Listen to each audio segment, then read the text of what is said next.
Just extraordinary blerd. Your favorite blerd on the YouTube platform, and today I'm actually going to be doing my honest opinion. I guess it's going to become a series, hopefully.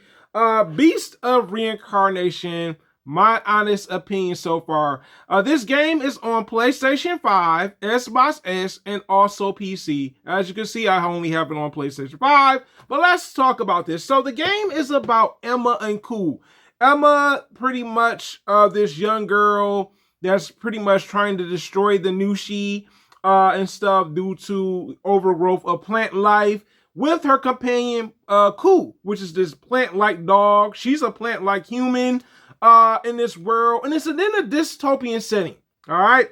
Now, the most surprising thing about this, when you think of Gamefeak, because this is a Gamefeak game, this is nothing like Pokemon. So if you're coming into this game and like, yo, this is gonna be like Pokemon, it's not like Pokemon. You're not collecting badges. You're collecting techniques in the game. I will admit that. You do collect fighting techniques and stuff and elements. But it's nothing like a Pokemon game. It's in a dystopian setting in Japan, where you're accompanied by Emma and her companion, the dog Ku. And what I like about this game is the skill tree. Let's talk about the skill tree, all right? I love the setup for the skill tree. Once you level up with Ku, there is a Ku skill tree for the dog companion and Emma skill tree. Now, the skill tree is divided into 3 parts. You have weaponry for Emma, her hair for one, and then her sword fighting style. Love that they divided the actual skill tree together, where it's not congested together for a skill tree, because in some games it's like that. You like, whoa, this is a bit too much for me. Now, with Ku's skill tree, it's a little different from Emma's. You can level up Emma's is pretty much a lot. With Ku's, you can to a certain degree. I will say that. Let me just keep it a bucket of bean with you guys when it comes down to that. Now, visually, this game looks really good, all right? It looks a lot more appealing to me because the style of the game is more in a dystopian setting. It doesn't look Pokemon-ish at all. But the thing is with this game is also the combat. I like the combat. It is an action RPG game when it comes down to it, where you can actually have Emma do all the attacking, or Ku could come with the assist. He's your other character. This is an RPG-based game. Souls-like to some degree, all right? And I think that works for the game. It's not like it's complete, like, hey, it's Souls-like completely. Just certain elements of it is more action-based when Emma is fighting enemies within this world. Now, I will say the enemies in this world, when it comes to the normal enemies, it is a bit repetitive, all right? Some of them have special abilities as well that you can get from some of the enemies, of course, but it is repetitive. Now, let's talk about the boss battles, because Birdman hand rub, them boss battles was the challenge for me. I'm not gonna lie to you guys. That first boss, fought him the first time. Oh, when you get that rematch, yo, he was whooping on me. All right, that big deer looking boss, I was like, yo, and the thing is about this is, make sure when you're actually using Emma and Ku, make sure you update your weapons, update other things as well, and also update techniques for both of the characters. It might be a lot better suited when it comes to battling bosses. And I know people can be like, blerd 365, you're not going to talk about this. Yes, I am. The bosses, you have rematches against them. In certain chapters. So, the one thing that I will say about this that I like about this game, it has a story.